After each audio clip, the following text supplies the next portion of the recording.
May is Listener Request Month, one of the most fun times of the year on Dissecting the 80s. It is time for you to help us program the show. All we need from you is your name, where you're calling from, and a brief message about the movie you would like us to cover, left on our answering machine. That number is 856-347-7328.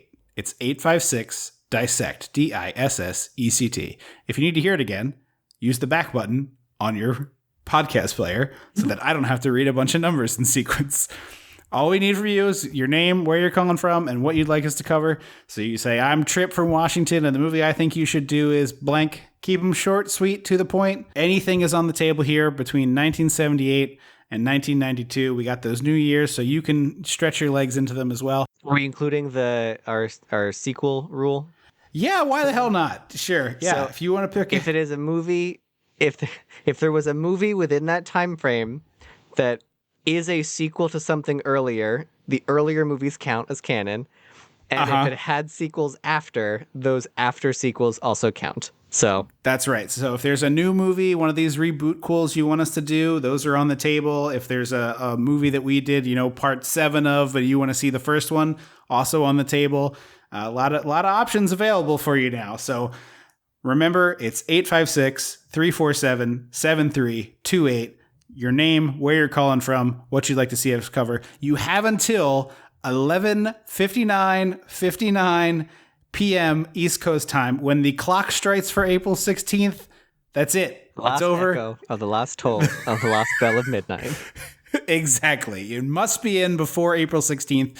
If you live overseas somewhere, not in the United States, and you can't make the phone call, send a voice memo. Just record this on your phone and email it to dissectingthe80s@gmail.com and just put Listener Request Month in the subject line.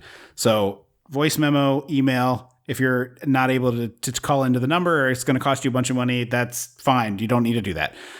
We are excited to hear from you. We will do a drawing, probably live on Facebook again, or somewhere that we can figure it out if the technology cooperates later in April. Can't wait for this. Thank you so much for participating and for listening to our show.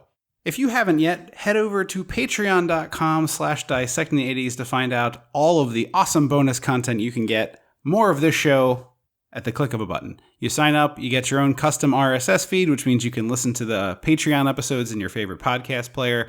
There's right around 20 hours of bonus content. I haven't retallied, but more than 20 hours of bonus content I think is accurate after this month when we drop our big ET episode. And I'm going to tell you this right now. Shocking revelation in that ET episode. Andrew doesn't even know it yet. We haven't gotten that out there yet. We haven't recorded it, but we're going to record that very shortly. That'll be out this month for our Patreon supporters. Full-length episode on ET. Celebrating its 40th anniversary this year, which is wild.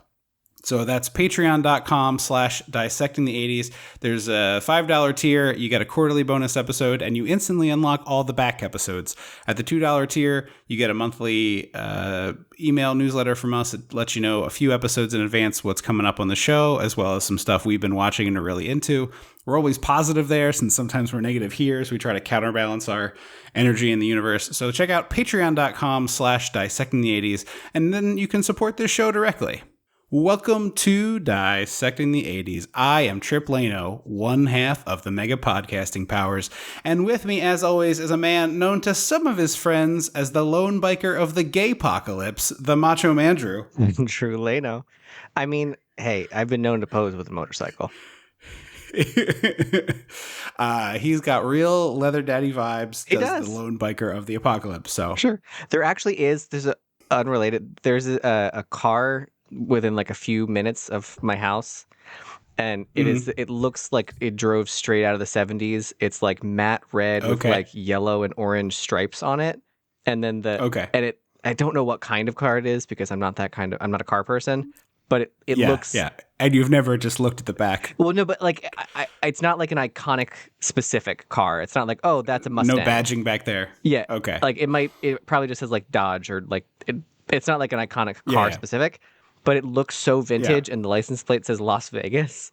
And I always want to be like, I want to knock on their door and be like, can I please take pictures with your car. I feel like the person who owns that car is the character we do that's like, "Hey, toots." Yeah, which is why I don't, because me taking pictures, yeah. I'm going to be wearing Daisy Dukes and roller skates Right. and tall socks. You wanna do what on my vehicle, you said? Yeah, but every time I drive by, I'm like, God, I would love to take a few photos with that car. We are doing a fun double feature month that I have been excited about for a long time. From the moment I first watched Raising Arizona for the first time, like a year and a half ago, I was like, oh my God, this is a double feature. We have to do this. And the more I learned about it, I was like, oh, this explains everything. So this is our March comes in like a Raimi and out like a Coen month. Sure. In like a lion, out like a lamb. Thing. Dumb names for the month aside, we watched the Coen brothers' great Raising Arizona, so you know what that means. Gotta go back. We gotta go dissect the 80s. It's your Woody Woodpecker tattoo. Something about your Woody Woodpecker tattoo. When the mega powers explode. I'm talking about the 80s. Oh, yeah. Great Scott! Cream of the crop. Oh, yeah. Mega powers, yeah! When this baby hits 88 miles per hour, you're gonna see some serious shit. So I watched this for the first time during the pandemic. Just, hey, I haven't seen all the Coen brothers movies. Let me watch a few more of theirs. I, generally really like their stuff. Not always a hit for me, but I like a fair bit of it. Have you seen many Coen brothers movies? This feels a little outside your purview, probably. I think so. I don't dislike them. Fargo? I've seen Fargo, I think. Or if not, I've seen most of Fargo. But I don't have a wide breadth of knowledge for Coen brothers. Okay. I knew that they were friendly with Sam Raimi. I knew that there was connection. I knew they had made a movie together that most people don't care for. I've never seen Crime Wave, the movie they made together, and thought about doing that for this month. But I feel this is my big film dorky pedestal. But there's, to me, obviously so much shared DNA between Raising Arizona and Evil Dead 2. And then as I watched this, I was like, man, this feels like they must have been hanging out with Sam Raimi. And I came to find out that yes, they did live with Sam Raimi. It was a house in the Silver Lake area of Los Angeles that was the Coen brothers, Holly Hunter, Frances McDormand, who later married one of the Coens. I never remember which one. Sam Raimi, Bruce Campbell, and also Kathy Bates, who's 10 years older than that whole group and must have been really a fascinating, because just 10 years of age difference can sometimes be really fascinating. Together. That's a cool group. That's a reality show I'd watch. Yes. They had a big house together, and I went looking to see if anyone's ever asked about this, and someone asked. The only thing I could find on the whole internet that confirms this story was a Huffington Post video interview with Holly Hunter where she was promoting, I don't know, some TV show she was on or something. And they were like, so I heard you live with the Coen brothers for a time. And she rattled off those names I just said. And she's like, yeah, we all lived in this old hunting lodge out in Silver Lake area. And that was it. And I was like, Holly, there's got to be a story with that group of people. So, what? Was that but then I started thinking, a 7-bedroom or It must have been a big, well, one of the Coens was definitely eventually married Frances McDormand, so it's possible they were together, and it's possible some people were in couples, so there were, maybe that the bedrooms were shared in that way. I don't want to Sam and Bruce just guess. I mean, Sam and Bruce could share a bedroom. They grew up together. It wouldn't be that weird. I assume they were on the slash fiction of Sam Raimi and Bruce Campbell. I assume they weren't sharing a twin bed together, but I could see, two childhood friends sharing a bed, whatever. Yeah. But then I started thinking oh, there must be some stories of debauchery. And then I was like, I don't know. Most of that group is pretty dorky, or at least 3 of the men of that group are pretty big dorks. Yeah. And I wonder if it was just a dork house, everybody working very hard and practicing their monologues. In the debauchery sense, more in the we're all very stoned. Yes, yeah. Everybody was smoking weed and watching the Three Stooges for sure, or at least the Coen brothers and Sam Raimi. That house was astronomical. We gotta stop buying the little boxes. This is not an economical choice. Or if they buy the 8-pack of the ones you could theoretically. That's what I was thinking. Yeah. It never worked right, but it was always a fun idea. Do they even still do that? I haven't seen those little boxes in. I don't know. I can't even now tell they you how just long. sell individual bowls. Yes, Cereals, that's right. Which It is a little it's thing. Really Yeah, nice, but yeah. I'm like, I would love. I just want to taste. The cinnamon toast crunch or the Lucky Charms or whatever. Yeah. Because the only cereal I regularly buy is Count Chocula. So what I do when I get a cereal Jones'in, which isn't often, one, it's basically dessert. It's a So lovely sometimes dessert. I just eat it as dessert. But I will buy the Honey Bunches of Oats with almonds, which has exactly as much sugar and bad shit in it as like Reese's Peanut Butter Puffs. But I can tell myself that I've made an adult decision. You see, is the big difference. Okay, see, I just know It's packed with cinnamon and sugar. It's delicious. treat I them really all as genuinely dessert. think Like, it tastes good. If I'm eating a Yeah, cereal, yeah. it's a dessert. So like, I don't even have to pretend or trick myself because I'm like, yeah, no, it's a Reese's cereal because it's a dessert. Yeah, I mean, I will eat it at breakfast time, so I will sometimes do it. It's not often, but I will do On my that. birthday, I did. I watched some cartoons before I started my shift and ate a bowl of cereal. That's a fun birthday treat. Yeah. I like that. I like that. I will probably steal that at some point. Anyway, so yeah, I found out they all live together, and I was like, man, what a wild thing! Like this is like I've proved my thesis. This is very clear. They were developing these movies at the same time, and I think there's just like Is Misery 90s or 80s? It's 90s, right? I think Misery is a 90s movie. I feel pretty confident in that. Okay. Yes, like 93-ish. Yeah, I was trying to like picture. I was like, I'm imagining Kathy Bates stomping around the house screaming cock-a-doodle. I think this is a much younger than that. So she's currently 73. Everybody else is currently 63. And we're talking 40 years ago. So she'd have been 30 something and they would have been 20 something. Yeah, but this was in the early 80s, right? That's what I'm saying. Yeah. So she's 73 and the Raimi and the Coen brothers are all 63 or right or thereabouts. So, at least Raimi and Bruce are 63. So that I'm saying there's about a 10-year gap. So yeah, I just find it delightful that they were all living together because Francis is in this movie, Holly Hunter obviously in this movie as well. I'm surprised that Bruce didn't find his way in here, but maybe they were filming simultaneously. Yeah, and a clerk, one of the clerks with a shotgun. Yeah, exactly. Or he could have been like in the bank. Mm-hmm. Yeah, it seems like a spot you could have given old pal Brucey a bone, but it is what it is. The other thing, this is put him in apropos every Spider-Man, so. Yes, yeah. Well, that's what you do when you're old friends. You give him. Hey, damn it! Like I was really disappointed that he didn't have a role in the Homecoming. I was like, come on, you couldn't find a spot Spider-Man for Bruce in all the there. Spider-Man. I haven't watched it yet. Yeah, it's fine. It's like better than you think it would be. Yeah. I went on a Spider-Man kick last week, so. Toby's there for the paycheck. The other guy with the spiky hair, Garfield, is like, oh, look, I really would have been good if I had gotten any support at whatever. And you're like, yeah, you're right. Yeah. But it's pretty charming. Well, his second one his second one was bad. Yes. I never watched either of the Garfield Spider-Man because I was like, I already saw Spider-Man. Well, I watched already the first is a one Spider-Man. a while ago, his first outing. And then I was like, oh, there's a second one. And then I finally watched. I was like, yeah, it's free on TV, on demand. I was dog sitting. I was like, sure, I'll throw it on. And I was like, oh boy, this is not great.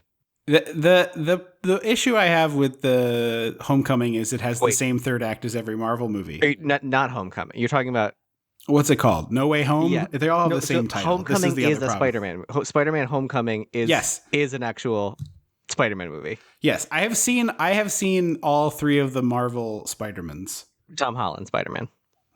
Yes, I saw the one where I saw the second one where they go to Venice. Yeah, okay. That one's not very good. I thought. The first one is Homecoming, the second one is Far From Home, the third one is No Way Home. That's what it is. Yeah, see, that is a bad way to title your movies because I am an old man and I'm already confused as it is to start the day. We are not the target demo. So, clearly. But anyway, I hope that Sam finds a spot for Bruce in the whatever Doctor Strange movie he's directing because Sam Raimi's back in the superhero chair. Yeah. But the other thing I really hope is like they let Sam Raimi do Sam Raimi stuff because after watching Evil Dead 2 and Raising Arizona, and then I had Spider-Man on the brain as you did too, apparently, I pulled up the scenes where they do the operations on Doc Ock from the first Spider-Man. And it's like so fits with the movie, but also is like such a Sam Raimi thing. And it's like, I'm going to be really sad if I watch a Sam Raimi directed movie because I'm going to go see that Doctor Strange because I like Sam Raimi and I don't get any Raimi cuts and edits. I'm going to be really ticked off. I imagine we will. I'm going to wag my finger in advance. I imagine we will for some stuff, but I don't think it's going to be as prevalent. Yeah, you're probably right. But this is a side note, just because we're going to talk about Holly Hunter a bunch in this movie. She is in, I think it's called Mr. Mayor, which is a NBC show with Ted Danson. Oh, yeah. I know that show exists. I don't know anything else about it. Yeah. I watched a few episodes, didn't super get into it, which is fine. But the thing that I learned on that show, which I had never known before, she is like really, really short. Right. And it's like to the point. Yeah. So Nick Cage must be a short dude because when she stands next to Ted Danson, she looks like she's 4'2". I always thought Nick Cage was a tall man. She is listed as her height being 5'2". So there's no way Nick Cage is more than like 5'8", I think. I always in my head pictured him like a 6 foot. Yeah. Well, you think of all Hollywood men as tall because they hide it, but they're all short boys. Tom Cruise is like 5'5". All of his character, he like always has this like that string bean frame. So your brain kind of like does that thing where your brain makes and also fills in the gaps for you. And also they only shoot him from the belt up. Yeah, that's true. So anyway, let's get into Raising Arizona. We start with the meet cute of Nick Cage and Holly Hunter, and this is the Coen brothers trademark of like voiceover and big dialogue. Not always voiceover, but the dialogue is heavy on big words, and Nick Cage is doing this voiceover. Actually, one of the funny things of looking into the research of this movie is Ebert really didn't care for this one, and his big thing was like, the Nick Cage character is like an idiot. Like we see him in the movie as an idiot, but then he does these voiceovers and he's using all these big words and he's very loquacious. And I was like, yes, Roger, that's the joke. It's like, you have missed the joke, Raj. Which is fine. What he, maybe he didn't care for it. That's okay. But that's part of what I dig about this is this absolute moron is like, giving you the spiel at the beginning of the movie. And it's this so, the vocabulary is great. He's like delivering it so eloquently. And then you hear him talk in the movie and you're like, this man's a complete idiot. Yeah, I didn't think about that, but that is true. I didn't think about that. I will say I did not love this movie as much as you did. I didn't hate it, but I certainly did not love this movie. Okay. That's fine. You don't have to be right about things all the time. Like you can be over there. I thought in it was your wrongness. Perfectly fine. I didn't think it was bad. Yeah, but I was just. I don't even think this is necessarily a top 5 Coen brothers movie for me because I mean they've made a lot of movies. Yeah, but I think the reason I want to talk about this is one, I think there's a lot of fun stuff here, and two, like this to me is like the most perfect double feature we have ever programmed on the show. I think so. The previous episode and this episode. You watch them back to back, you'd be like, oh yeah, there's a lot there.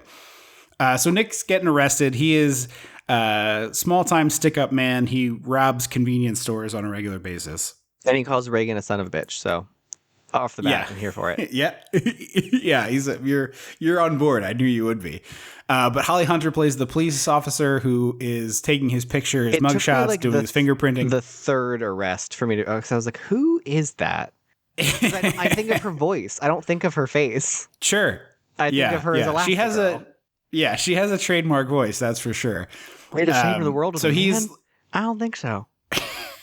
That's a pretty good Holly Hunter. It's not bad. It's pretty good.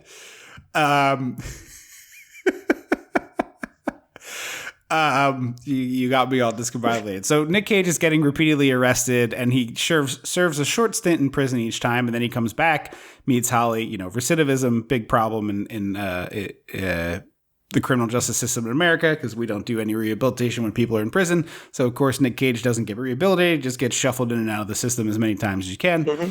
But finally, he comes back, not being handcuffed on the way, and he proposes to Holly, and she inexplicably says yes. Well, he had like made some big grand gesture, which in movie world means love.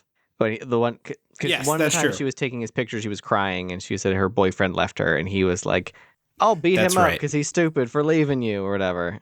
Yes. Nick Cage's character goes by his initials HI, so everybody calls him High, which is kind of a little confusing because little silliness. They don't. Mm-hmm. He doesn't. If he had, I wouldn't have minded if he said, everyone calls me high in the opening minutes because there's scenes with him. He does. He in the voiceover. I did not hear him say that because all these parole people are like, "Are you lying to us, high?" And I'm like, "What are they talking about?" He says it in the opening voiceover. He says like, "My name is," but everyone calls me high. I must have missed that because I was like, "What is happening?" So he's this repeat offender. He proposes to Holly. They say yes. She says yes. They run off together. It's really just the twisted version of the Up prologue. Yeah, I could see that. It's a kind of a darker or kind of a sillier version of it. But yeah, it's like they got together. They couldn't have kids, and so they had a life together. Cute. Okay, interesting. Did not put that together, but that is funny. No Emmett Walsh in Up though. You do get it here, which is nice. Always good to see him. So we learn about the Arizona quintuplets, and this is where Holly Hunter, who up until this point was a police officer, and Nick Cage, small-time criminal. Beyond she was a cop, was just a reasonable person. Yeah, that's true. I shouldn't just like blanketly be like, oh, she was a cop. How could she commit a crime? Because that happens every day. But yeah, it just, she seems like a regular person who has, gotten some education, gone to work, and had a regular old job, not had any life of crime. But suddenly she's like, you know what we should do? They have too many kids. Let's steal one of them. Which, like, you know what? Steal from the rich. Maybe not their babies, but steal from the rich. So I love that, like, we cut to they have their little shitty car, but a huge ladder strapped to the roof of it, just like very Looney Tunes gag. So I said this later because I realized it later, but I'll say it up top. This is a Muppet movie. Oh, for sure. Big Muppet energy. Except a little dark for the Muppets, but in general, it's like a Muppets After Dark. But like this movie, like you could replace almost everyone with a Muppet of some kind, and I'd be like, yeah. I also feel that it's pretty much a straight up live action Looney Tunes cartoon. Well, yeah, I mean that's Muppets hand in hand. Yeah, but I'm just that's what I get a lot from this is just the action is cartoony. I think that's what they were going for. As you said, a lot of people smoking weed and eating cereal. I think they were watching a lot of Looney Tunes in that household as well. One of my favorite jokes in this is the 8:45 p.m. joke. I love that. Well, you can go ahead and take it then, since you didn't love as much as this movie. I'll have another one later. They're doing the lower third of the chyrons that say like the Arizona estate this day, and they're not like related to anything. And then the wife says, "What time is it?" Right? And then he says, "Well, it's 8:45." And he looks at his watch, and as he says it, it pops up on the bottom of the screen. It says 8:45. It's such a dumb, good joke. Yeah, that's like for the movie dorks. That's just really, really lovely. Also to clarify, the Arizona family is the surname of the family, and not the location of the film. Correct. Also, this movie just dives right in. Like, it's a 90-minute movie, so it just dives directly into the plot. I was like, oh, we're okay, cool. No fat on this bone, practically no muscle. It's just lean, mean. It's very narrative. It's a very low body fat percentage on here. When the movie is like, it's called Raising Arizona, it's about stealing a baby, and 4 minutes into the movie, we are stealing a baby. Huh? It's right there. This opening bit really delights me. Nick Cage puts the ladder up to the kids' room, and these kids are all like very large for having being newborns, but that's just a movie thing. They're all like crawling and walking already. It's like, those are not babies. Yeah. But I love the quintuple crib that they're in with their names. Like there's like 5 sort of head spaces in this quintuple crib, but they each get their own little slot. Yeah. It's like Harry, Larry, Barry, Jerry, and then Nathan Jr. Mm-hmm. And Nick tries to steal one, but then he has to corral all the other babies, and they're all here. It seems like they've done a baby escape, which is a thing that happens. Well, so he like gets up there, but he doesn't. Maybe it's just Nicolas Cage energy, but like he does not have the like I'm stealing it, because like if this is not an admission of guilt, if I were to steal a baby, I would go in the window, grab one baby, and then leave. Like he's up there like bouncing and being like shh, and I'm like, okay, like we can just get out of this crime scene. My impression was he was like trying to pick the right one. So he's like thumping on it to see if it's ripe. Like, it's like exactly. Like he's squishing the cantaloupe. He's sniffing it. He's like trying to see which one he wants. He's trying to choose a baby. Is what I assumed this was supposed to convey. But also, I think it's just a vehicle for silliness where the babies are crawling and he's got to like run. He has to tiptoe down the hallway and get them, which is a good bit of business. Yeah. I think I was just very confused. I was like, if you're stealing a baby, just take one and go. Like, grab it and get out of here. But if they're going to make it like he's trying to pick the right one, I think that's funnier and it should have been clearer. Yeah, I'm with you. You could do like he's like sniffing and squeezing and like look at how long the arm he's like measuring. Hold it up by 1 foot. Yeah. Like it's the trout. Yeah. There's also a really odd shot that they flipped because Nick's tattoo is on the wrong arm, and it like makes no sense to me why they did it. I genuinely wonder if it's just a mistake, but the tattoo changes arms, and I was like, that's weird because the tattoo looks backwards in the shot, and I was like, wait, that's not the arm it's on. But yeah, just some great Looney Tunes Bugs. You could see this being a Bugs Bunny short where it's like Bugs is watching some other person's babies, and then he's having to like run down the hallway and get the one. Yeah, exactly. I just love him doing the like tiptoe business to go down the hallway to get the baby. It's all very good physical comedy from Nick Cage. Mm-hmm. So he steals the one. So he goes back outside. Oh no, he doesn't. Well, first he goes back outside and he's like, I can't do it. And Holly Hunter's like, go get me a baby. Which I think also was confusing. I was like, you spent all that time up there and you didn't take one? I think he was like, I can't steal this child from the like I rob convenience stores. This is a way I feel guilt about this.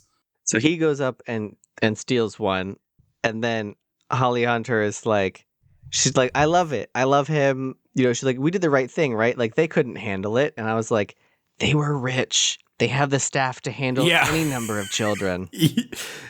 Yeah. I also love I forget which one of them says it, but they're like, well, what about the mother? Oh, she'll get over it. But I don't think so. I'm not sure that's true. If Stranger Things taught us anything. Yeah, exactly. So she's talking to Nick Cage and is like, all right, well, now we have a kid, so we got to settle down. Quiet evenings at home. You can't be going out and doing all this business. Meanwhile, we cut to John Goodman sort of being birthed. He looks like a escaping Deadite. from the prison. Yeah, he really does. It's the same energy, like the hand shooting out of the mud. This mud like pit. the Evil Dead poster. Yes, it's exactly that. And so John Goodman comes out the regular birth way, but William Forsythe, his partner, is a breech baby, and Goodman has to pull him out by 1 foot. Which it's just stupid, but I like it. It's very, very silly to me. There's a bunch of stuff that must just be, we all have this weird stuff in our brain. You and I have talked about, the odd things that stick in our brain. But there must be some Coen Brothers connection to like pomade or hair gel or whatever, because it figures in a lot of their movies. There's that whole sequence in Oh Brother, Where Art Thou about it. And here, John Goodman puts like a palm full of this stuff into his hair. It is so much, and for not a lot of hair. No. Both he and William Forsythe have sort of a rockabilly look going on in this movie. Yeah, I can definitely that vibe. So they steal a car. They go to visit Hi and Holly Hunter, who's like upset. Get these dudes out of my house. What are they doing here? Like this is not on the up and out up. of my house. Exactly. And then Goodman starts to like get hints that the baby isn't theirs, or that something's weird with the baby. He starts to put it together pretty quickly, which is he is the smartest of this movie, and everyone in it is a complete idiot. So that's a very low bar, the very short ladder to be on top of, but he is atop it.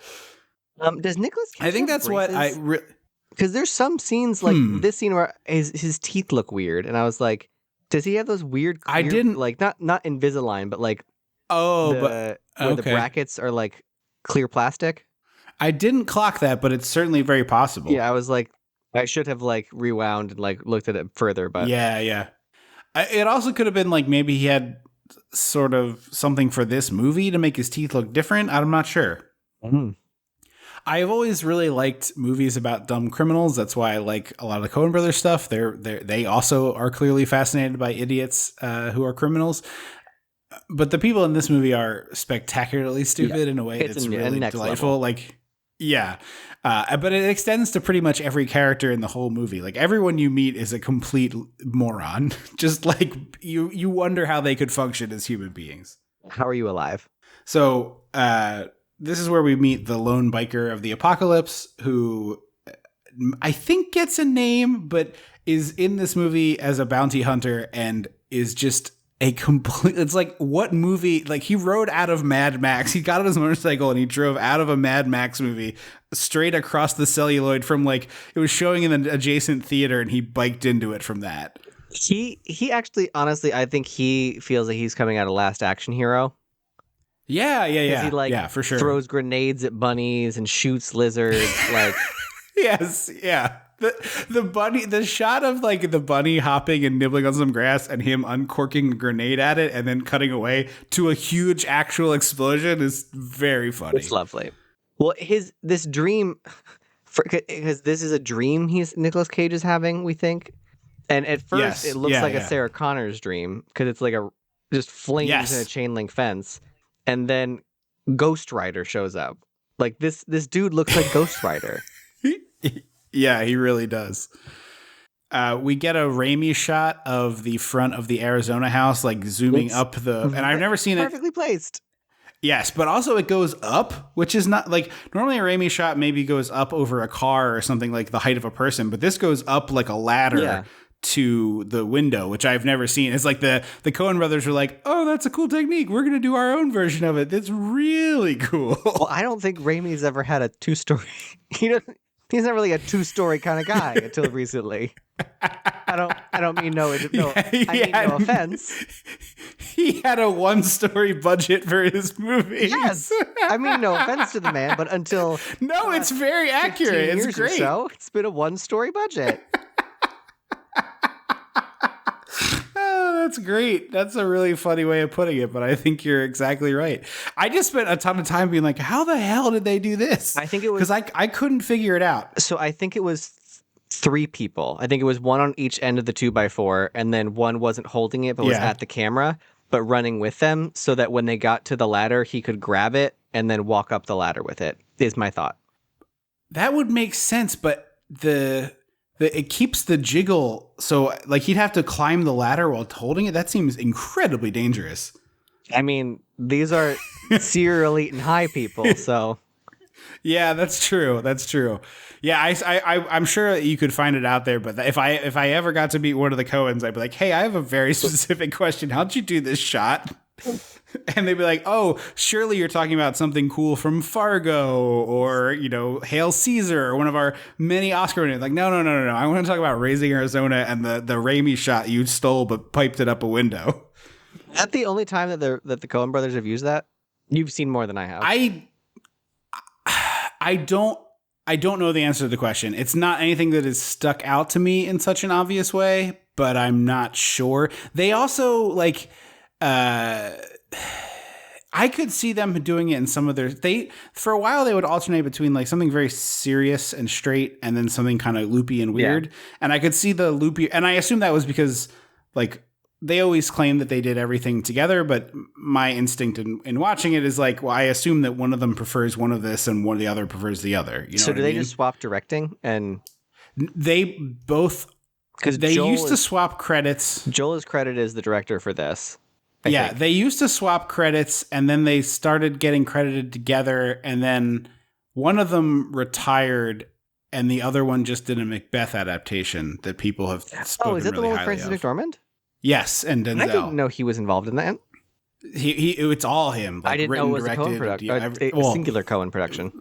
Written by Shakespeare. I'm not an idiot, but adapted by him and stuff. Yeah, I've watched a couple clips of it. I'm not like a huge, like, I respect Shakespeare as a person who likes, the arts and stuff, but I'm not wild about Shakespeare. Macbeth's one of my favorites. It's spooky, it's witches. Yeah.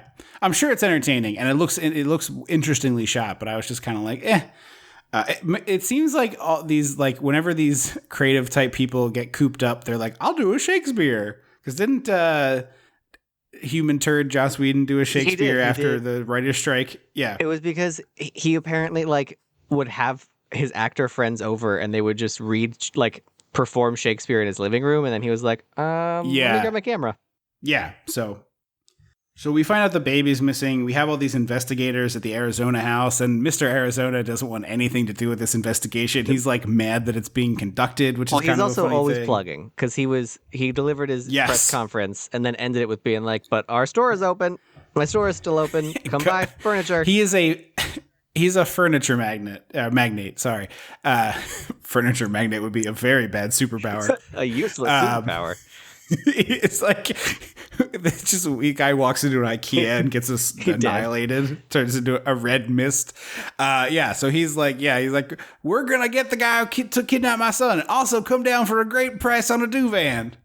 I think it would have been funnier if he said, we have a 1/5 off sale on cribs. That would have been good. That's a good punch up. Yeah. So I love this sequence where he's like losing his mind. He just starts yelling at all these cops, and he's just like over it. He's furious that all these people are in his house. He's furious about the fact that his kid got stolen. He's just yelling at everybody. It feels very much Yosemite Sam to me. Yeah, you're right. That is true. And there's another great editing joke where they say, I forget the exact setup, but he says like something along the lines of like, you can't find your ass you wouldn't be able to tell your ass from a hole in the ground. And it cuts to a literal hole in the ground outside where they're investigating. Yeah, I like that was a good cutaway. I always love a good editing joke, and that is a really well edited joke. As Andrew is well aware, because every time I watch Hot Fuzz, I text him incessantly at 1 a.m. about how it's the greatest edited comedy movie of all time. It is one of the most perfect executed comedy films ever.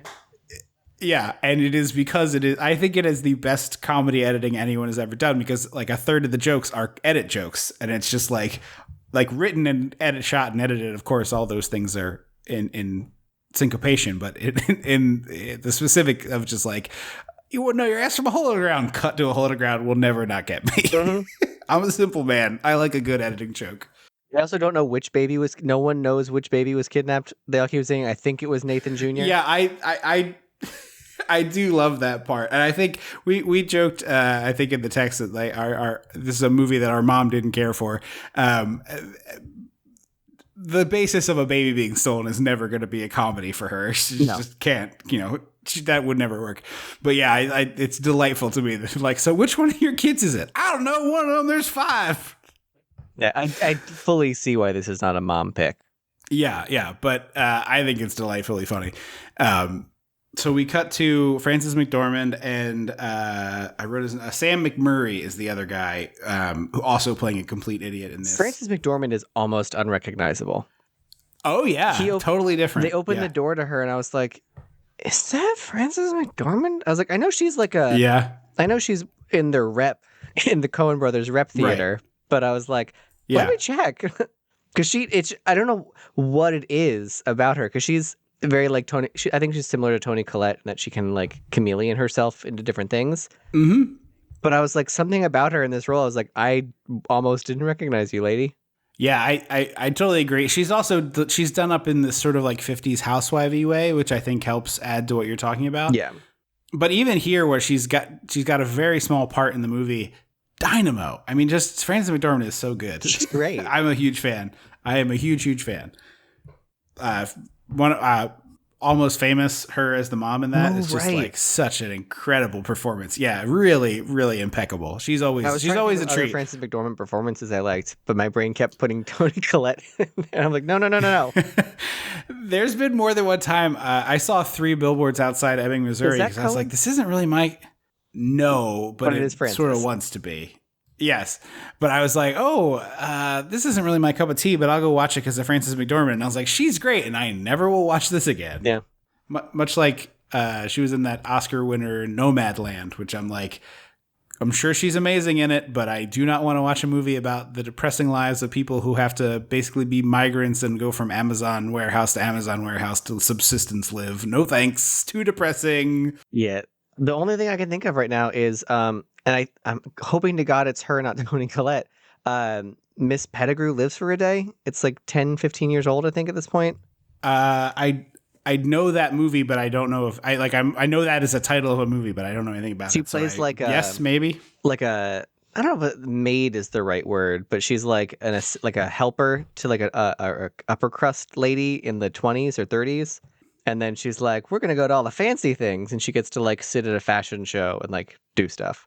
I haven't seen it in a minute. That feels like but I remember Francis. enjoying that. Yeah. So she shows up with Sam McMurray and they have like, I don't know, 100 children, I think. Oh my God. I could not. Yeah, they basically take over Nick Cage and Holly Hunter's trailer and are just like absolutely massacring the house. There's just a sequence of great cuts of the one kid is spraying a squirt gun right in Nick Cage's crotch and then it's like, aha, you peed yourself. And Sam McMurray's like, oh, what a good joke. And I'm like, oh, cool, you're encouraging this. What a lovely man you are. This is the point where I lean over and I say, I don't have children myself, but I will throw your child through a wall if they continue this behavior. Another one is writing fart on the wall with crayon. Yeah. It's at 2 minutes into this, I am literally kicking children out of kicking with my foot children out of my house. And then the little girl, what's she doing with Jell-O? I just have a little girl with Jell-O. Oh, that's right. She's just throwing it. That's right. Yeah. Just absolute chaos. And Nick Cage is like trying to be very cool, but it is failing. And then I don't think we find out about this until after the resolution where he punches him, but this is his boss and his boss's wife and their children. That was unclear because I was like, we kept seeing Emmett Walsh at the factory. So I assumed that he was the supervisor or the boss or whatever. He also like can't tell a Polish. His boss is like trying to tell a Polish joke because, as we've said many times, those were a hit. Yeah, it was this guy. That was his favorite kind of joke for a solid 25 years. Right, he was the janitor at your elementary school. Exactly. And we're going like, what? I don't get it. Like if you're gonna tell this shitty joke, at least tell it right. Yeah. Exactly. Do it the honor of getting it correct. Yeah. So they cut to like actual lunch, and Frances McDormand is like making 800 sandwiches. And I love the way she gets the bread. Like she lays out a row of breads, and then she takes the condiment and goes down the whole row at once. It's like this woman has made a lot of 5 at a time sandwiches. I've always liked the idea of that. I've never had a reason to make that many sandwiches, but like the idea of just being like down the line is always very appealing to me. I've done a 2-fer. I've never done a 5-fer. Yeah. But she's making sandwiches, talking about like all the shots and they need and a pediatrician and blah blah blah blah. And Holly Hunter's like, "Oh wow, we didn't think of that." She keeps asking Nick Cage if they have done this thing, and he's like, "No, you haven't, Holly." I know this is just as much as you. I don't know what his real parents did before we got him. And then so Nicolas Cage walks away to talk to his foreman, and then he's like, I'm very disillusioned with my life. Yeah. And then his foreman starts talking, and as he's talking, I wrote, "No, they're swingers. They're swingers." And then Fully is like, "We're swingers," and I was like, "Ah, this is not the way to approach that subject." Totally correct. But what's interesting to me about this is like this is a pretty like casual, unaggressive approach. I mean, obviously there's a big at the time I had, even though I've seen this movie before, I forgot that it was his boss. And so I was just like, oh, this feels like no, wrong tree you're barking up there, man. Not this house. But knowing that it's his boss makes the dynamic way more interesting because it's like it's definitely weird. The implication. His approach is fine. Like he's not like he doesn't like drop his pants or like say he wants to like make disgusting comments about Holly Hunter. He's just like, my wife thinks you're cute and I think your wife is cute. We're swingers. We should swing. Yeah. And then Nicolas Cage responds by punching him in the face. Yes. A little over the top as opposed to just being, oh, no, thank you. Yeah. No, thank you. So he obviously the boss leaves. There's a great tree smash at this point. He runs himself into a tree. Yes, like classic Looney Tunes. Just like, you know, you could almost hear the like scrabbly foot noise underneath it. Like I think of the Fred Flintstone. Oh yeah. John Goodman. Yeah. Yeah. So they're in the car. Holly and Hunter Nick. That. Yes, that's true, which is weird. You think he would give the explanation for why he punched his boss because, presumably there's a good reason to punch your boss. Yeah. So they stop he's like, we need diapers. And he stops at a convenience store and he's like, oh, he's got the itch. Like he's addicted to robbing convenience stores. So he gets out some pantyhose. He puts it on his head. He grabs the diapers and he's like, gesturing at the clerk with the gun. Like, I need the money. Holly realizes what's going on and hears the sirens and is just like, peace, I'm leaving, and drives away. But also, like, Holly, he's your husband. They're going to put everything. Yeah. This is going to unravel quickly. Yeah. Well, she could be like, very easily, like, I didn't know what he was doing. And when I saw what he was doing, I left. I had nothing to do with that. With this baby. As you can see, because I left. The problem is that, like, you have a stolen baby. Like, you cannot be questioned by the police. Yeah. You cannot do anything if you have a stolen baby. Well, maybe she'll get someone to watch the stolen baby temporarily. There you go. So Nick Cage runs outside as she drives away, and he's like, where are you going? And the kid, we hear a gunshot, and the kid from the convenience store has the Joker's gun. It's like a 32-foot long pistol he had to pull out of his 1989 Batman, you mean? Yes. The Jack Nicholson Joker gun, which is like a 12, it's like 3 or 4 feet long, right? It's ridiculously long, yeah. It's like completely... Yeah, I was going to say a 12-inch barrel, but it's bigger than that. I think it's one of those things that, like, if you tried to fire a bullet out of this, it would be completely ineffective. It would just, like, fall out of the end. It would, like a Looney Tune, be like... Yeah. and then fall. So this is a really fun, silly slapstick chase sequence, I think. It's real wackadoo. A cop jumps out the window of his cop car when they get close for some reason. Yes, and then later is like sitting on the windowsill like the Terminator movie, and he's just like firing guns at Nick Cage. So Nicolas Cage is running through this little the neighborhood looks a lot like the one from Edward Scissorhands.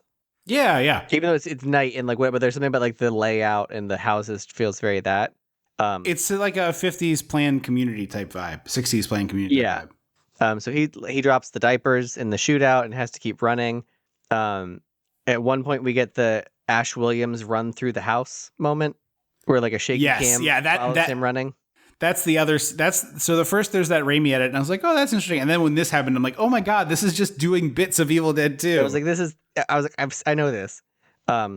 Yeah. And no one in the house reacts when he runs through, and then the police run through, and then the dogs run through, which is great. Mm-hmm. Yeah. There's a pack of stray dogs that keeps getting larger and larger, which is really fun. I think they're pets. That got off their leash. Oh, that's a good. Yeah, you're right.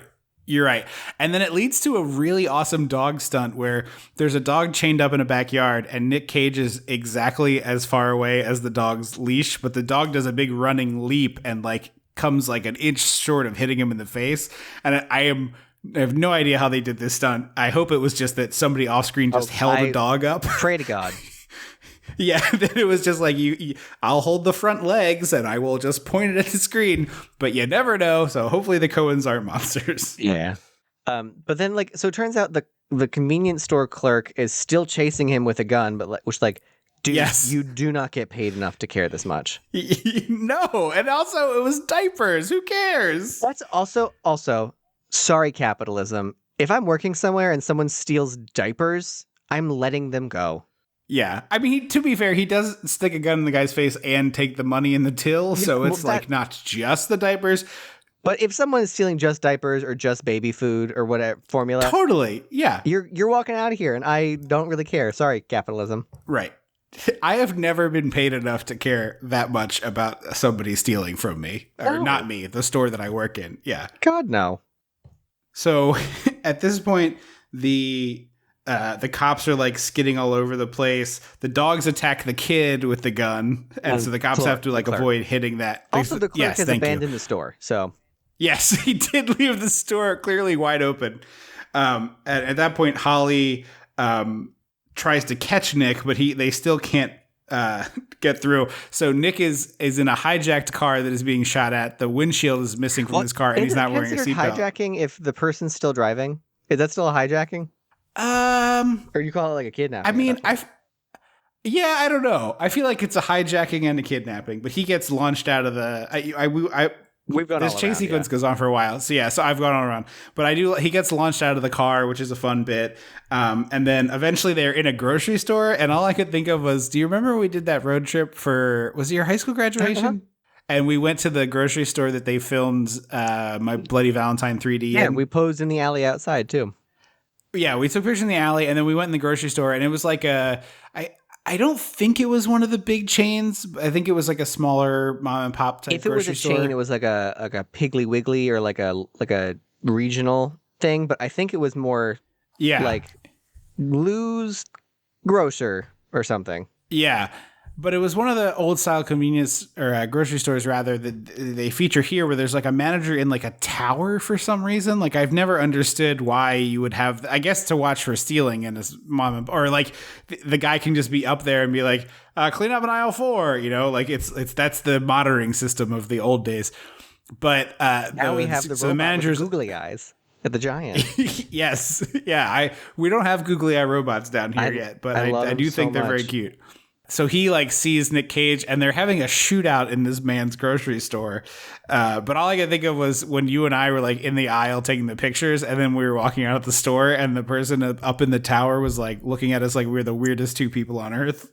I mean, it's not like My Bloody Valentine was a big splash of a movie. Like, but like I feel like what, 5 years after the movie had come out, it wasn't.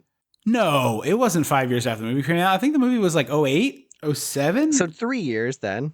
Which, like, for that... Well, it was 2009, wasn't it? No, 2010. Or 10. You graduated in 2010. Yeah. Oh, okay. So, okay. 3... I don't know, man. If you went to the diner from the Blob in our hometown and you took a picture outside pretending to be Blobbed, people would be like, they're a Blob fan. I feel like the Blob has more of a cultural impact than the remake but of I'm My saying, Bloody Valentine. I'm saying, like, if your town is the setting for a movie, it becomes a big deal. If your town doesn't normally be a movie place. That's true. I guess I wasn't sure if there was any kind of like fanfare for this movie in the town because there's several filming locations. There's like the bridge and the house and the grocery store and stuff. Yeah, they filmed it all over that town. Yeah, presumably that grocery store made as much money as it did to be the location for that filming as it did in a normal couple weeks of operations. Probably. Anyway, Holly ends up picking up Nick Cage back behind the grocery store, and they're driving back to the house. And along the way, there's the diapers. So he opens the door, leans out. He directs her where to go to pick them up. Yes. And he grabs the bag of diapers. I really wish that there was like later in the movie, like they opened a diaper and there was a bullet in it. Yeah, that'd be funny. So they come in and John Goodman and the other guy, not Meatloaf, I'll say. William Forsythe is the actor's name. On the couch and like we had to pick something up for the baby, and he goes the dip tat shot, which is what Francis McDorman was talking about earlier, which was like that's a fun little callback. Yeah. Also, there is like a full case of beer worth of empties behind these two guys. Yeah. So Holly Hunter goes to bed and they're like, Nicolas Cage, we want to rob this podunk bank, and I'm like, are podunk banks insured the way major banks are insured? I assume so. I don't know that to be sure, but I assume so. It's a Wonderful Life teaches us that like local small town banks are dangerous places.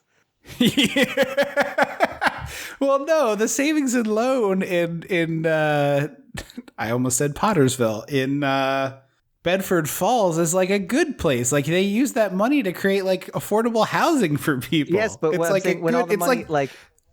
But like that seemed very precarious because all the money just wasn't there a run on the bank? Isn't that what that happens? There is like a run on the bank to me seems like there's not insurance. We're gonna need right. We're gonna need to do a whole "It's a Wonderful Life" episode because you have the like that movie is a delight. It is like the triumph of a community over capitalism in the best ways. I believe that movie predates the FDIC insurance you're talking about. Okay. The time of the movie, but just because you and I always say if you steal it from a bank, it's insured. Yes, no, of course, yeah. They're stealing from my bank as long as you don't hurt anyone, and you, like obviously PTSD, stress, all those things are real. Like but it's essentially a victimless crime because the bank gets the money back. The people who have money in that bank get their money back. Like. Right. Steal from banks, not people, is the philosophy of this show. Don't steal from people, steal from banks. T-shirt. Yes, steal from banks. Well, we have to have a first T-shirt in Well, order you to have made a the second. Macho Man T-shirt for us. We didn't sell it. But... Yes, there is 2 of them in a closet that we should figure out something to do with at some point. Because that was my only worry. Because it's this like podunk like farming town bank, and I was like, but if they're not insured, these people are out money then, and that I feel bad about. Yeah.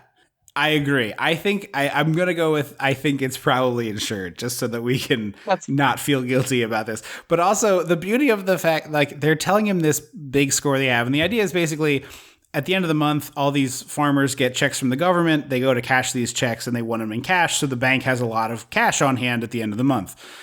Which is, a sound plan as far as bank robbery plans go. I guess in that instance, then it is just stealing from the bank, not from the people, because their checks aren't there yet. Yeah. So right, that's the idea. Like they haven't cashed their check, so it's the bank's money.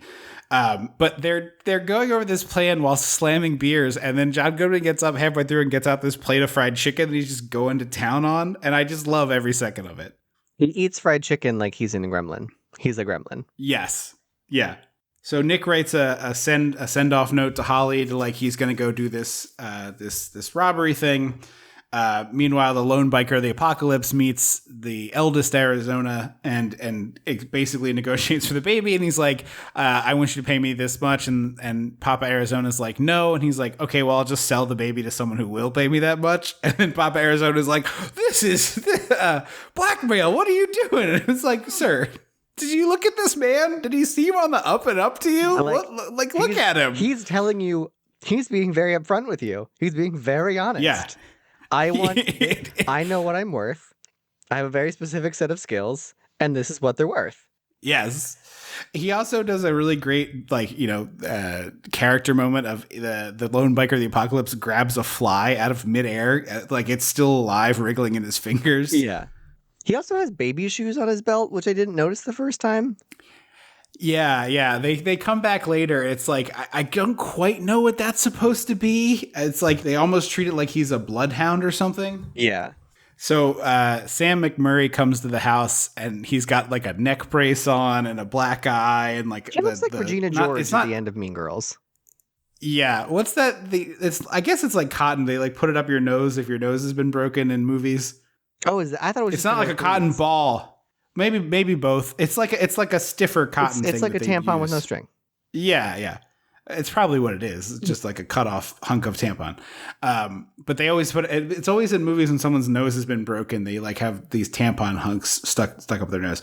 But he wants to steal the baby and he threatens Nick like, we can't have another one, so we want that one. Which is just like everyone in this. Earlier he was saying, he was like, how did you get the baby? Because they won't give us another one. I'm like, because you have 7. Like you don't need another one. And you can't control the ones you have. So he was like, you're not so big and tough without something to clobber me with. And I was like, he punched you. Like with his hand. Right.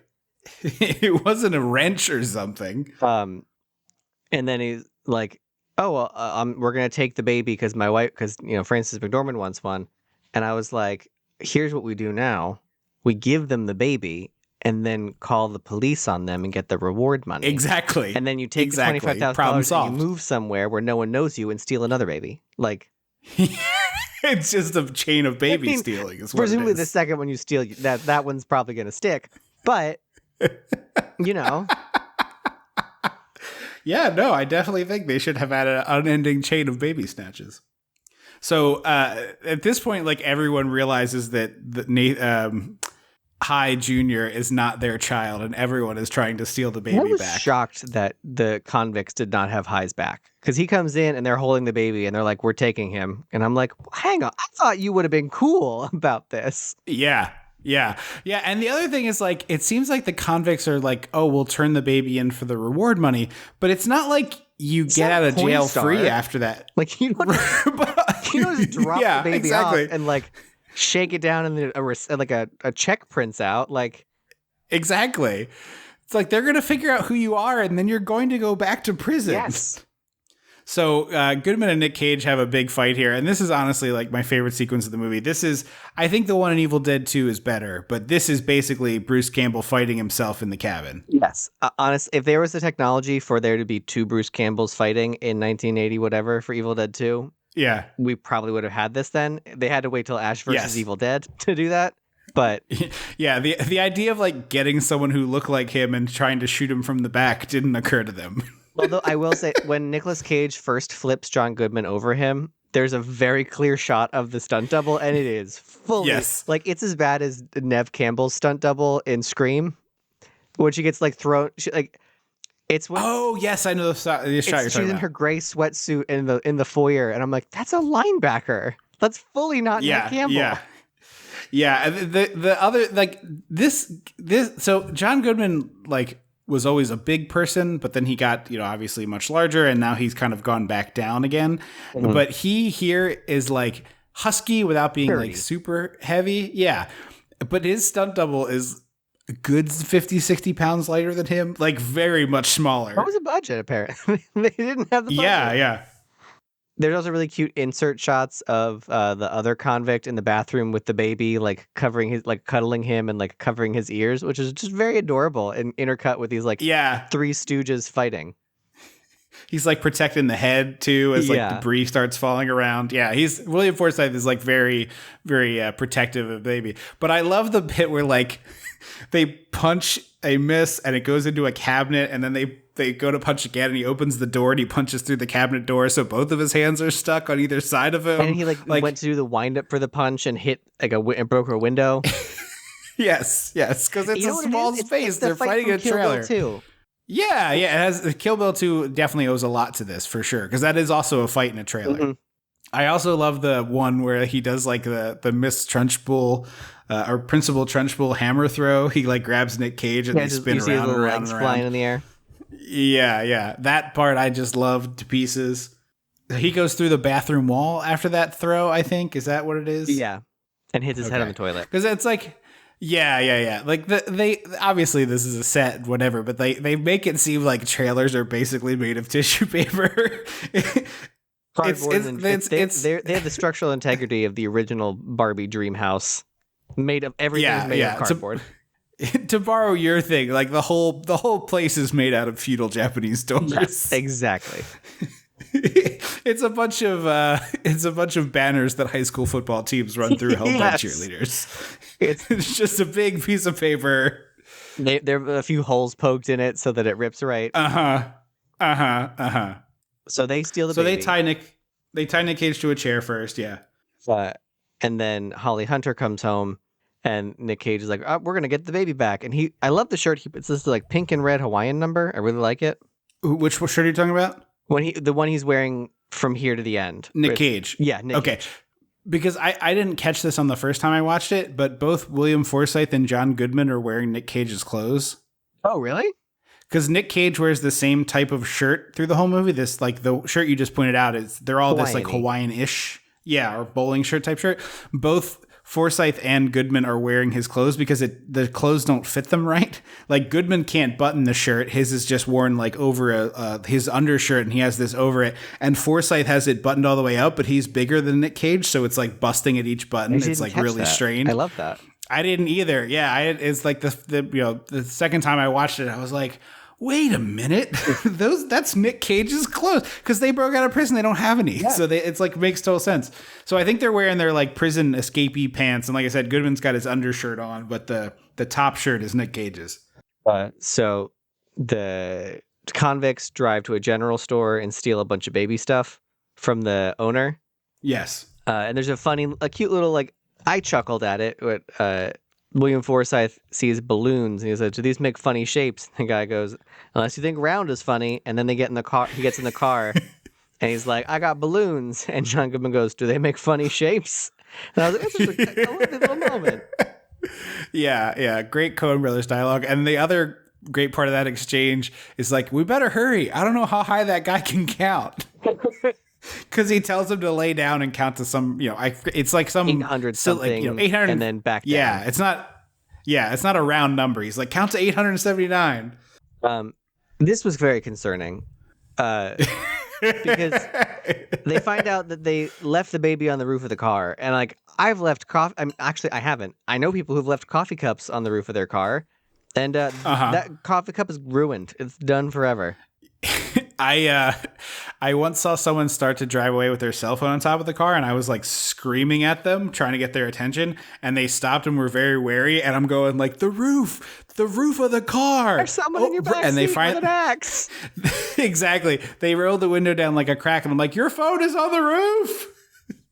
And they reached up and grabbed it, and I was like, oh, thank God. You were trying to you were Devon Sawa in Final Destination. Yes. No, that's Urban Legend, the one you were just doing. There's someone in your back seat is Urban Legend. But I was also like, you look like Devon Sawa, like you figured out Death's plan. And you're yes. I thought you were doing Jesus, the voice of Chucky. Brad Dourif. Yeah, Brad Dourif in Urban Legend, where he's like, he have you seen that? Yeah, the first I watched it recently. Yeah. When he has the whole rigmarole to get her inside, and he's like, "There's someone in your back seat," but he comes off like a creep. That's right. I was like, is he the creep? No, he's the good guy in that one. Yes, yeah, but he looks like Brad Dourif, so they assume he's the creep. The part I really love is like they realize the baby is on the roof, and they look at each other, and they both just start screaming at their max volume, and we like cut away from the car, and we see the car zoom down the highway, and then we see them pulling up to the baby, and we cut back into the car, and they're still screaming as if it's just been one unbroken cutbacks, but they're screaming the whole time. It reminds me one episode of Bob's Burgers, a Halloween episode. They cut to commercial with the kids screaming. And then came back from commercial with the kids still screaming. I think they did that with Gale once too. Yep. And the old man who they told to do the counting, he like stands up as if he's finished. He sees the car pulling in and goes right back down to the floor. Like just up. Like I said, really good editing jokes. Yeah, exactly. They do the Home Alone edit where you back away from someone really quick and play it in reverse. Yes. So it looks like they're gonna like hit the baby. Yeah. Baby's fine somehow. So. Yep. Yeah. It could be that they had a parachute in the baby seat and they just didn't know about it. That's true. Maybe rich people have. Oh, I guess it's not a rich people's car seat. No, it's not. Yeah. So then we cut to Holly Hunter in her cop clothes, and she's talking about like I'm an officer of the law, and I was like, didn't you resign like before all this? And then 2 seconds later, Nicolas Cage in disgrace. I don't think it was in disgrace. She resigned. Oh, okay. I thought she resigned in disgrace. I don't think so. I think she was just very distraught about not being able to have children, and so she ended up quitting. Yeah, that's right. You're right. No, you're correct. Yep, not resigned. I literally was like, apologize, Holly. Didn't you resign? And then 2 seconds later, Nicolas Cage goes, "Honey, you resigned." And she has this like full-on breakdown, but also a moment of clarity here, where she's just like, "We did a bad thing, and I have to fix it." And also, like, we aren't good together. We probably shouldn't be together. Yeah. Let you save the world? No way. Leave saving the world to the man? I don't think so. So the Lone Rider of the Apocalypse is on the trail. Now it's just like all of the people are all of the points at this point. You know, you've got your map of the movie, and it's like all roads lead to the baby. Everybody is in motion here. So John Goodman's like, we'll leave the baby in the car while we rob the bank. And what's his name? What's the other guy? Forsyth? William Forsyth. Forsyth is like, we can't do that. What if we get killed in there? Then no one will discover the baby for a few hours. And I was like, okay, fair. Yeah. So they end up robbing the bank with no masks and holding a baby. Yes, it's so delightful. They should have had diapers on their faces. They should have cut holes in diapers. It should have been holes in diapers. Or like the legs, like the they each have holes. One eye out of a leg hole. Yeah, exactly. They're each cyclopic. And this is where I realized this was a Muppet movie, because John Goodman's like, everyone freeze and get on the ground, and then this old farmer man is like, well, which is it? Do you want us to freeze or get on the ground? And yeah, this guy has such a good voice. New Zealand saying that. Yeah. It's also like, it feels like a voice actor that they got to do this, because it's like such a Looney Tunes, character here. And I didn't look up who he was, but it wouldn't shock me if he was a old cartoony voice actor, because he's got that like cartoony prospect of voice wobble. I can't do it, but who voices Slinky Dog? He's got that kind of. It's almost Jim Varney-ish. Yeah. It's close, yeah. So while they're getting all their money, the bank lady picks up what looks like a Soda Stream canister. Yeah, and yeah. she like activates it, and it's clearly meant to be the blue ink thing that I don't know is real, but whatever. And I was like, is that what they really look like? I think dye packs are real, but I don't think they may have looked like they do in this movie in the 80s, but when they use them in movies now, they're the same. They look like money. It's like a bundle of cash. I was gonna say that's the point, that they won't know, and then it splats them. Right. Yeah, like if you looked in this bag, it's like, all right, bundle of cash, bundle of cash, bundle of cash, roll of quarters, CO2 tank. It looks like you're gonna screw it into your soda stream. It does. It looks like a paintball tank. Yes. So they realize they forgot the baby again as the paint thing explodes. And then they're trying to like wipe out the windshield so they can see, which I wonder if that's like part of it.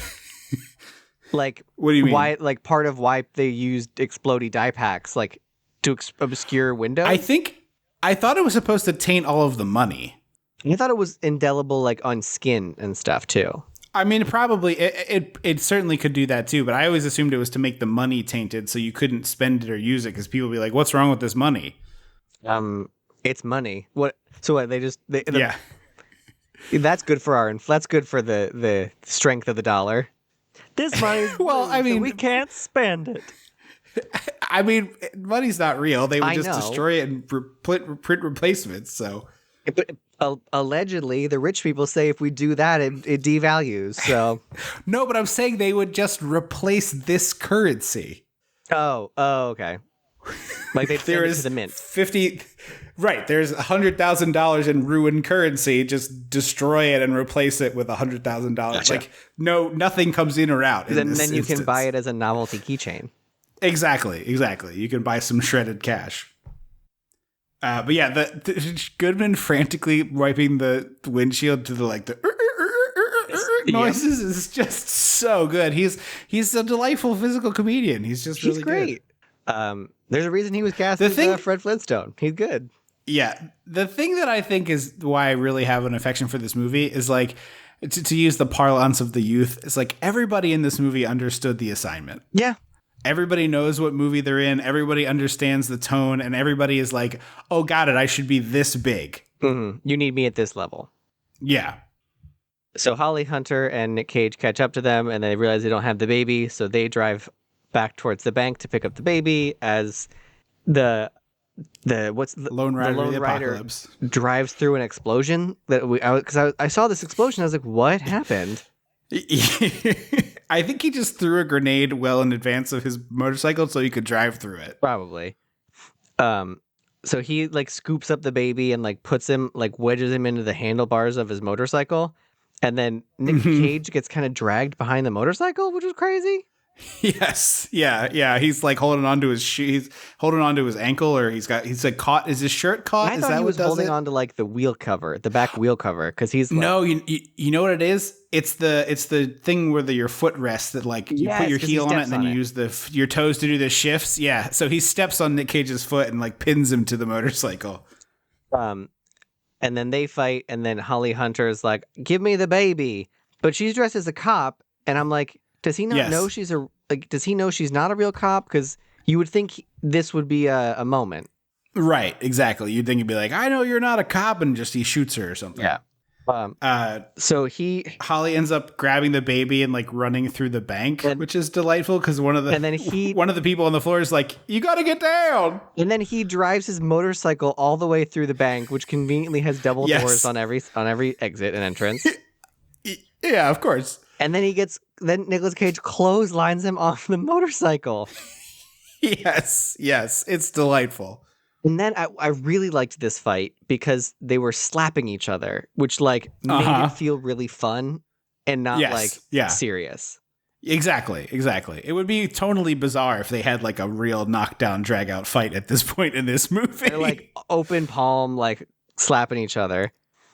And then we realize they have matching tattoos, which I didn't know what I was supposed to get from that. They both have Woody Woodpecker tattoos. The movie doesn't explain one speck of why this is a thing, why you should know that, why it should matter. There's no explanation. The biker looks at it and like seems to recognize something, but there's no explanation of why. Okay. And then Nicolas Cage, sneaky, pulls the ring out of one of the grenades as he gets punched away and then like reveals it. And he he gets turned into a red mist. And like a boot with a foot in it goes flying, which is great. And then the baby shoes. Yes, that with no baby. The baby is safe. It's just the baby shoes he carried on his belt. I just was making sure for the listeners who might have missed the detail that the baby is fine. So then we get Nicolas Cage and Holly Hunter returning the baby, and it's this sweet moment that has a lovely record scratch when Mr. Arizona turns the lights on and is like, "What the hell?" I also love that they put back the baby and also a baby book that was clearly on fire. Yes. So they have this whole heart to heart here, and he offers to pay them, and she's like, "No," and I was like, "No, take it." Yeah, take the money. You went through a lot for this. And then they ultimately admit that they stole him, because at first they were like, "We took him from the biker stole him," or whatever. Yeah. I also like at one point Nick Cage is like, "I don't know a lot about this, but typically it's no questions asked." And he's like, normally with rewards they say no questions asked, which like fair. Yeah. I didn't see them coming clean. And then she's like, because he's like, "Well, you two are, you did the right thing, whatever." And Holly Hunter's like, "Well, we're actually going to break up." And then he's like, "Maybe you shouldn't break up, but get out of my house." He just says, before you do that, you should think on it a night or two. Yeah. So then they go home and Nicolas Cage dreams again. It was a very long-winded final tag, I thought. Well, he narrates this dream, and the dream is just like what happened to everybody. Yeah. But part of that dream is Nathan Jr. as like a college kid wearing a white and gold football jersey, and I was like, yes. I like this. I like that aesthetic. They had another bit earlier where he was a football star. Like they just dreamed that the kid would be a football star for whatever reason for Christmas. Mm-hmm. Yeah, but when he gives him the football, he flash forwards to him like as an athlete in his older years. It's twice. Oh, like right before this part. Yeah, there's like a part where he's like a high school football star. They show like a high school aged kid. Or maybe it's the same kid from the end, but I feel like they show the football thing twice. Oh, I don't remember. Maybe I'm losing my mind. You were making a face like you don't remember. I don't remember that at all. Because I remember at the end he's like, he gets a present for Christmas from two anonymous people, and it was a football. And then the next clip is him like in the white and gold football jersey. Yeah. And then isn't there a clip where he's like running down a football field? That's the one in the white and gold jersey. Okay, all right. And then a big old family comes and visits, who are assumed to be High and Holly Hunter. Yeah. Also, John Goodman and William Forsythe like escape back into prison. They tunnel the way back in. Yeah. I like obviously they don't show it because they didn't show him breaking out, but I love the idea of like them tunneling back in and like they're just back in their beds and like, no, we were here the whole time. I don't know what we're talking about. So yeah, they have a huge family and they're very old, but they have a huge family. There's also a gigantic fake turkey on the table, which really cracked me up. Those are always fun. The big plastic turkey. And the other food on the table, which made me think is just like they had to put out something and they had no money left, so they got a jar of peanut butter and a couple bags of celery, and they made ants on a log without raisins. So it's just like celery stalks filled with peanut butter. That's what I used to eat. Right, but it's a fine snack. I'm not impugning the snack, but this is clearly Thanksgiving, and the table is 6 platters of peanut butter celery and a turkey. I didn't catch that. Like there's no other sides, and the kids are all like munching on the peanut butter and celery, which made me think they were just like, just give the kids some food. They're out of their minds. Somebody make a snack. Craft services. Peanut butter out of the celery, leaving wet celery back. And yeah, that's the end of the movie. Like a happy ending for everybody, I guess. Perhaps not William Forsythe and John Goodman. So final thoughts. This is your first time watching it. I thought it was fine. I don't think it's a bad movie, but it's a perfectly it's well done, and I got some laughs out of it, but it's not my favorite movie. Yeah, I mean, I wouldn't call it my favorite either, but I think this is like a real hoot. The over the top comedy of it, I really love. It's got a lot of editing. It's most of the comedy is of the movie, so it holds up across eras. Like it's not. there's no topical stuff. There's no, I mean, I guess the quintuple thing could vaguely be construed as topical, but it's really not like it's not of any particular era. It's just a great comedy about idiots committing a crime. It's solid. Yeah. And like I said, I watched it for the first time and it's like, man, there's so much Sam Raimi in this. And then watching Evil Dead 2 and this in close succession, I just couldn't get over how much I enjoyed, the similarities between the two. It's like, it's so obvious that they were in, close, they're friends, they were close friends, and you can see why, because whatever the influences were are in both of these things. They both wear them on their sleeves for sure. Totally. But yeah, so I think this is a hoot. It's a strong recommend for me. It's pretty easy to find out there. It's a recommend for me. It's not that I'm not 10 stars or whatever, but it's I watch it. It's only 90 minutes, which is always exactly. Yeah, you could double feature both these movies in less time than it takes you to watch an Avengers. Probably, yeah, definitely. It's less than 3 hours. I think only the most recent one was 3. Oh, okay. I just assume that Spider-Man is a good 2.5. So 2.5 is the norm now. Movies can't be 2 hours, hour 45. Movies have to be 2.5. Yeah, I anytime I see a runtime under 100 minutes and they're actually in the location and not in a green screen in Atlanta, the movie goes up a whole star for me. I'm like, oh, this is real. And then if someone gets a squib, like a real squib on a human body in the year of our Lord 2022, I'm like, oh baby, this is a 1.5. We're starting at 1.5 out of 5, baby. I agree. But yeah, I think this movie's a hoot. I think this is a fun month. We celebrated 2 40th anniversaries here of these movies. One of them actually came out in March. I think the other one was later in the summer, but we had to do it now for schedule reasons. But I forgot to say this on our last episode, and I'm going to have to put this out. Don't forget, it's listener request month, so get your submissions in for that. And we're going to be doing that in May and June on the Patreon as well. So get those in. It's 856 dissect. Just your name, where you're calling from, and the movie you'd like to see us cover. So get that out when you can. And go check us out on Patreon, patreon.com/dissectingthe80s. If you join us there at the $5 tier, you'll get to get a second shot at a movie for listener request month. And with the smaller pool of people, you have a higher chance of getting picked. So patreon.com/dissectingthe80s. Next month, we roll into one of our annual traditions here. It is, of course, Andrew programs the show in the month of April, known by the very smooth, easy to say acronym APSIT-MOA. I have no idea what we're doing next, so you're going to have to tell us all. The audience and I find out together. It is... Better grab your powder cleanser and hide those wire hangers, because we're watching Mommy Dearest from 1981. Oh, Boise. I've never seen this. It'll be interesting for me. It's also very interesting because I watch it through the lens of queer people who have just absorbed this movie like the Blob. So I'm very curious to see you who do not have the cultural touchstone moments the way No, none of them.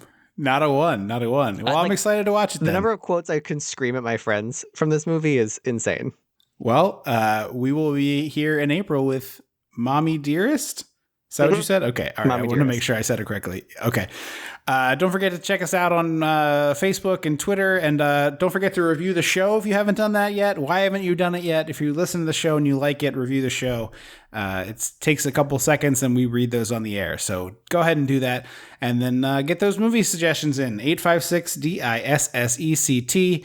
And we will pick those movies sometime in April. So we have until April 15th to get those in, so make sure you get those in by midnight on April 15th. Thank you so much for listening to the show. I have been Trip Lano. I will always be Andrew Lano. Until next time. Don't you forget about me.